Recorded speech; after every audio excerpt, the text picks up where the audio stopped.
How much is it? This game is free. It's going to be free when it comes out, man. But man, like for Tarkov costing what it does, and then this game potentially being like completely free, there's going to be some monetization, obviously, anytime that it's free. I'm really enjoying this game. I think they have a lot of like very user-friendly stuff, like even this quick equip. So let's say you like throw in a weapon, yeah? And you're like, okay, I want a quick equip. Tells you all the ammo options that you have for that weapon. You always have throwable options here. On the right-hand side, you get all the medicine, the treatments, the med kits, stimulants, food, water that you might want. Another thing too is that they have this thing called the gunsmith. The gunsmith basically breaks down every single game or every single gun, and you can modify it, and you can also save templates for that gun for quick purchasing. Let's say you have a gun that you want to work with. You can right click it when it's in your storage and go to modify, and it brings it into the gunsmith, and you can work off of this gun and adjust what you want to make it happen. Now, normally when you're doing the gunsmith itself, if you're doing a one-for-one kind of thing, it'll pull from what you have in your storage. So like if you have a loose leaf grip that you want to use, it'll just pull that grip. So I don't know, just the synergy of just something like that is incredibly nice. One of my favorite things about this game is kind of their insurance system. So in like Tarkov, you would have to buy insurance on your items. Let's say you go out with a team of 4, and let's say, you know, I die and my teammates go to my body and they pull all my high value loot and they extract with that. That loot comes back to me. They can't take it. They won't have it at the end. It'll actually come back to my mail, and it'll say items returned right in here, and I can grab it. So it's almost like your teammates can be that insurance system rather than paying for it. And then there's also like I don't know, there's like their actual vendors are barter based systems. So when you go to purchase from any one of these people, like let's say we look at the body armors here, you'll see that it requires like bartering, not actual purchasing. So all of the actual money purchases come from the market, the actual auction house system. But here you have the barter system. So if you had a camping stove and a tweed, you could get this item right here. So a very valuable thing is you could look to see whether or not A, you have the items for it, or B, what would it actually cost for me to just buy these off the market? It's going to cost me about 18,400. Okay, cool. So let's see how much this item is actually going for. We look it up, it's 15,600. So I would actually lose money, but again, the concept is there. You can almost do like a barter shift with the vendors. If you have the items, or maybe the items are cheaper via the market than the actual item is being sold, you can make money. You know, you can make 10, 20, 30K, something like that on the shift. There's also a ton of ways to make money through ammo. Ammo is everything in this game. It's kind of what it was in Tarkov 2. Ammo is BIS. Like you could have the best rig but bad ammo and you're trash, or you could have a shit rig with amazing ammo and you could take down a juggernaut. It's just the way that it is, because ammo has like different piercing levels, penetration, damage, chance of wound, etc. One of the valuable things if you're looking to make money is when you kill things, especially in, say, when you go to the forbidden zone, or if you're going to the lockdown zone, is to check the mags of the NPCs that you kill. So if you kill something, they have a gun, take their mag, unload the ammo, and see. Once you see the first couple ammo come out of the mag, you know whether or not that is going to be high kind of tier ammo, so to speak. If you're seeing all of a sudden it's pulling out, you know, legendary ammo at 400 a round, well then, you know, take a look at all those mags, take out all the ammo, and you'll make a lot of money doing that type of stuff.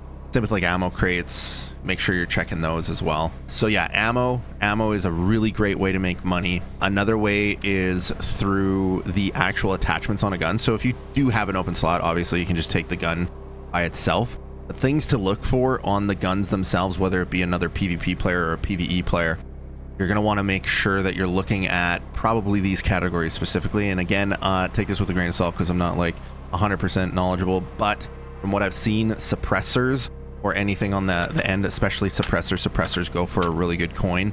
Any scopes, so like red dots, 1x4 times, like the 1x4 times is like 30K or like 28K or something like that.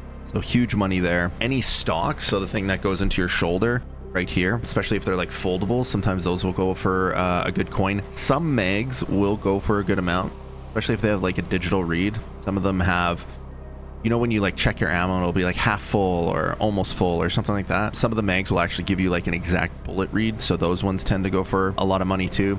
There are some like dust cover or like handrails kind of things, and that's where I'm a little fuzzy on as to which ones are valuable out of them, because not all of them are valuable. But grips, so like where you would put your actual hand, the grips, there's some really good money there too. So those are the things that you're looking for when it comes to like weapons and ammo and like magazines and stuff like that. You can make a lot of money if you are checking your ammo. So a lot of the time you can double up actions. So a perfect example is this. Let's say I'm looting something right now. This mag right here, I bring it into my inventory and I'm looking through, you know how it takes time to look through like a backpack? Trigger that looking through and then right click and remove ammo, and that process, it'll go like tick tick tick tick as he's pulling out one by one, but you can do both at the same time. So you can double up your actions like that and save a little bit of time too. Now another valuable thing as well, if you're kind of going in, I mentioned it a little bit before, ammo is everything. So like let's say you're going in and you want to bring some really good ammo, but maybe the rest of your gear isn't insane, but you want really good ammo. That's totally fine. So there's two ways of looking at this. One, anything that is like top loaded, so like shotguns or like barrel action without a mag. See, this has a mag right now. This one was like an internal box mag, so this would be a top load one if I was using this mag. Right now I've actually gone in and I've done a 20 round mag, which is a little bit different. So if I had this one in here, I would have to load it in the top. Now that requires your ammo to be in like your chest rig or your pocket. You can't have it in your bulletproof case. So that's the mag right there. And we're going to bring that out. When you actually have the mag itself, you can load the bullets into the mag from your bulletproof case. So if you had blown that mag, you swap it out and that's at 0, you can just right click and load ammo. So like, it doesn't show that right now, but there you go right there. And now I can load ammo. So if I knew, it's showing all the ammo from my storage right now, but you can load it that way. So the advantage is this, is that you don't have to risk having it out here and dying and then losing that wealth, especially if you're like rolling like $300, $600 or $1,000 rounds, something like that. So yeah, shotguns or top loaded stuff, you need the ammo out. Otherwise you can load it right from your bulletproof case and kind of keep that stuff safe when you're in the match. So there's a lot of value in kind of doing that. And that's kind of what I do. That's why I have these mags. I just run 2 mags and I'll just cycle them out, blow through that mag, reload, and then I'll load it up when I have a moment. Obviously you can do more mags, but that's entirely up to you, right? So that's something I would recommend for people to be looking out for. We're gonna come out with a video in terms of like some kind of rags to rich setup that I've kind of come across that I've enjoyed. The general rule of thumb though, for farm, I would recommend you do something like a double-barreled shotgun. Actually, this is kind of what I go right here. You know what? Screw it. Let's talk about it right now. The double-barreled shotgun. So the SPR 310 shotgun is like a couple $1,000 off the gunsmith, and you can grab it right from here. You just go shotgun, SPR 30, and you can go ahead and assemble. And in there, what I like to do is, so let's pull it up there, quick equip. I like to take the AP slug. Now it's armor piercing. That's what AP stands for. Now it is 300 a round. So again, this is a top fed thing, so you do have to risk a little bit of the ammo. What I'll do is I'll like maybe buy like 20 or something, and I'll put 2 in the mag or 2 in the actual gun, and then I'll keep like 4 to 6 in my chest rig, something like that. And then I'll go out with like just a stupid lean build, and you just run around and clean up. Normally in your first couple kills, you'll get something else to work with and then make that decision if you still want to risk those ammo. But that's really good for the farm because things are a little bit more intimate on the farm. When it comes to the valley, I like going in SKS. Now it's a little bit more expensive, but SKS is a little bit more spread out. So the thing with farm is like it's an intimate map, so you'll be kind of like, there's been times, no joke, that you spawn into farm and within 10 seconds, you know, you have someone on you because people do that. Like, there's maps out there. I'm going to toss it in our Discord too, but there's maps out there that show all the spawn points. So immediately the moment people spawn in and they know that, they're looking for the spawn closest to them. So if you don't know that, I honestly recommend that you probably brush up on that or have a map available to your side to watch out for kind of the spawn checks like that, because you will get shredded and lose a big kit, especially as you go into lockdown and forbidden zone. When it comes to Valley, we'll talk about Valley really quick. I like going the SKS. So you build out an SKS. I don't think I have. Oh yeah, I do. So this one is a little bit more expensive. It's like, you know, I think it's around 8K. Yeah, 7,700. But it gives me a red dot sight and suppressor. I really like running a suppressor on these guns. It gives you a little bit more of a stealthy approach. With that, then I go into the actual ammo, and a lot of the times I'm grabbing one of two. You can go a little bit bougier, but I like to stick with the T45M or the PS, whatever you feel like. But again, armor pen is really nice, BP is really nice, but you can see $400 a round or $800 a round versus $100 a round, so take your risk reward kind of thing. But regardless, if you're running mags, you can just kind of load them on the fly.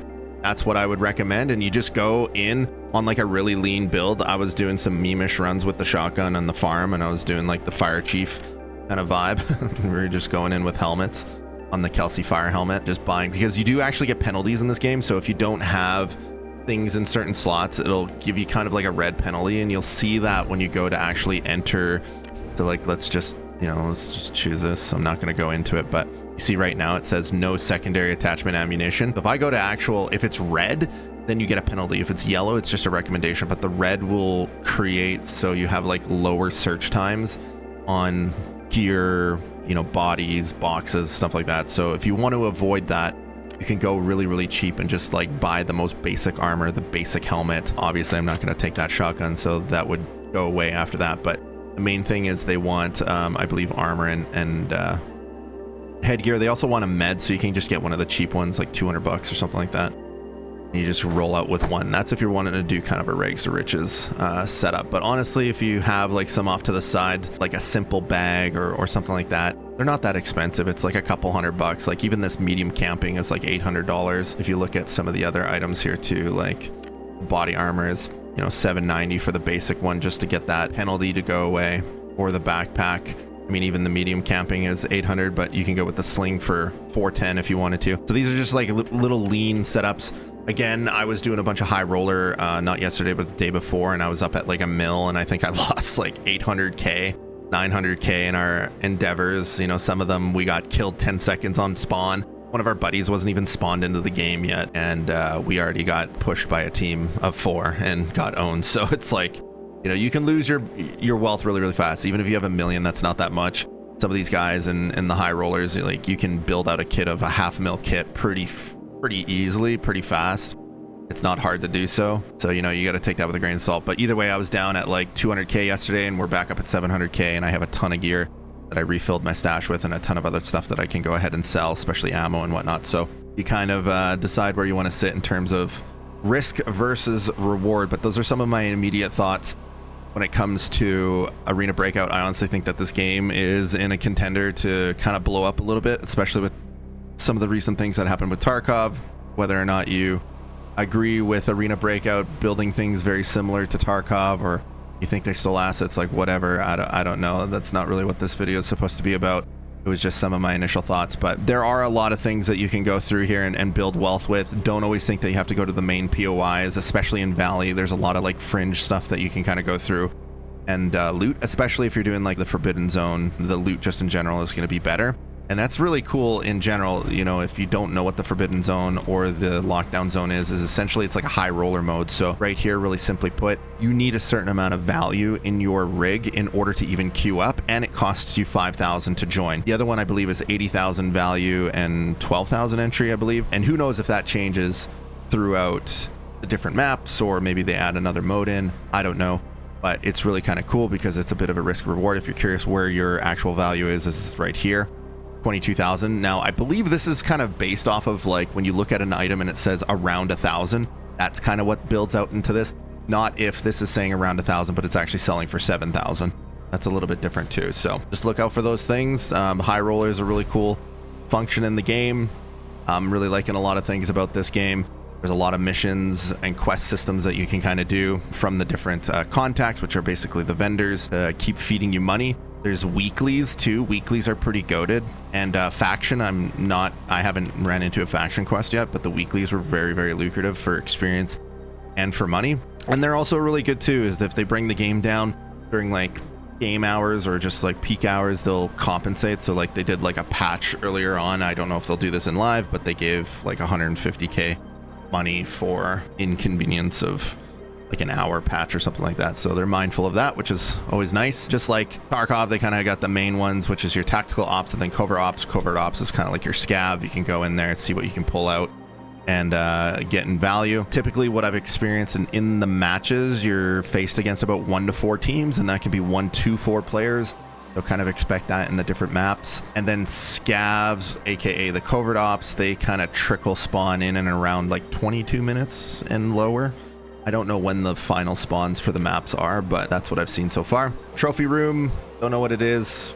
Customized, not sure. They're going to have leaderboards, so a lot of things to kind of look forward to going forward. Another thing that they've added in as well, or will be adding in, is a kit. So kind of like your gunsmith, you can save the templates to the guns that you want to purchase and whatnot. You can also save a full kit eventually, which I can't wait for this because I think this is a really good implementation. So if there's kind of, like I was saying, the rags to riches kind of default templates that you want to set up, or just like your default loadout for high roller or whatever it may be, you can set that up as a full kit. So it's not in the game quite yet, but kind of a cool little function that they're going to do. Overall, man, I'm liking the game. I've really enjoyed it in the 3 days that I've had access to it. They were apparently going to launch late 2024, but I read some stuff on social media that they're kind of they said something along the lines of like it may be earlier than originally planned. So I think they acknowledge that they're on kind of a bit of a hype right now, and they might kind of move forward with an earlier launch, because I'm going to be honest, even if they launched right now,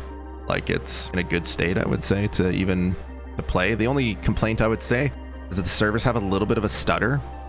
So I've watched a few other people, and like some of them don't get it. I don't know what the difference is. Like I have a very high-end computer. I have a 13900K. I got a 4090 GPU, and every so often I get like a stutter when I'm running through. So I think it's server based, but we'll just have to see how that goes. Oh yeah, kind of the last thing too, I really like that they've made it, you know, I keep talking about like user-friendly stuff, and they've made a really nice user-friendly integration, which is essentially the meds. So there's a button by default, it's V for Victor, and let's say you get hit with a bullet and you're bleeding or an open wound, it's like a quick med item. So it'll prioritize what the most important thing is in the scenario that you're dealt with. So like, let's say with an open wound, it'll prompt probably first a painkiller, and then after the painkiller, it go into the bandage, and then, you know, after that, it'll go into like first aid kits, etc. And just like before, they have a surgical kit. So if you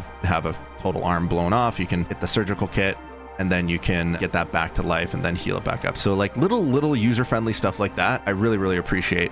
And not to mention, like, they have an in-game map. Like, how awesome is that? I know Tarkov was going for like the whole realism element of things, but honestly, I don't give a because everybody pulled up a map on the side, and it was just an annoying nuance that just was not needed, in my opinion. If you like that, so be it, but in my opinion, it was stupid and I hated it. So really cool game. I would rate this like for first experience out of the box, like 9 out of 10. They're obviously going to monetize it going forward. We'll have to see what that entails. They said that they want the wealth to come from people's skill and knowledge of the game rather than just being able to swipe a card. So we'll have to see what goes from that. I know that they're going to look at like a battle pass for this. The bulletproof case here is kind of like the flesh pocket. You can see that there's a timer on it, 10 days, which I think is the end of the beta. But I've heard that this is going to be like tied into like the battle pass kind of thing. And honestly, I don't mind that. That's totally fine. There's probably some things that if you've played the mobile, you could probably assume that we're going to see it on live. I personally haven't touched the mobile. I don't know if they're going to come in with like ammo crates. So far, I haven't like seen like an ammo crate or like a med crate like in Tarkov, where you can kind of consolidate stuff in your inventory. But just like before, you can kind of put a backpack in a backpack, those types of things. So yeah, we'll just have to kind of see, man. But I would rate this game like a 9 out of 10. I'm having a ton of fun. I like some of the things that they've implemented in this game in terms of user friendly. I think that's incredibly important when it comes to bringing in new players to the game and keeping your game healthy. So we'll just have to kind of see how it develops. But currently right now they got drops going on. They've been doing it in waves. I think they probably have another few waves. This is another 50,000 keys that they're giving out here today, but they normally go within an hour or two. So one last thing that I want to mention, I just remembered that I wanted to mention this. If you go down to the bottom right, my camera's kind of in the way, so I'm just going to move this. See that right there? It's actually an in-game guide. So they have an entire guide of kind of like explaining everything. So if maybe you've never played this game before, you don't know what to expect, you don't know the different intricacies of how things integrate with one another, this tells you pretty much everything. Now, again, you could look at the meds and look at all these things and be like, wow, that's a lot of things to remember. But remember that you could look at this and make sure you have something for each one of the categories that are maybe the most important things. I would say these top 4 would probably be the most important things. As it goes down here, it's kind of, you know, tinnitus would happen if a grenade exploded or something like that. Not really needing anything to be addressed. Dehydration, severe hunger, those types of things. It is a, you know, kind of survival-esque thing, and you'll see that when you're looking at the actual storage and you're looking when you go into your inventory or whatever, you'll see your actual hydration and stuff. And it does come down during combat as you're running. You'll see it start to deplete, and again, you can buy things in the actual shop like food and beverage. But honestly, I might bring in like 1 energy drink that might give me like a sliver of food and water. But concept is that it has a guide, right? So you can look through here, and even with the quick med, which is that V for Victor bind that I was talking about before, it'll kind of prioritize all your items that if you get into these statuses, it'll prioritize, and you can just basically hit it when it's prompting you and not have to like correlate, okay, I got a wound, what was wound again, you know, those types of things. So it's a little more user friendly in that. And they have a ton of different explanations about the weapons and bullets and the storage and the auto organize, the combat, the systems and stuff like that. So there's also videos on that as well. So if you find that you need a little extra help to get going, or at least to understand the base of it, you can kind of reference the guide itself. Hopefully this video was insightful. Let us know in the comments.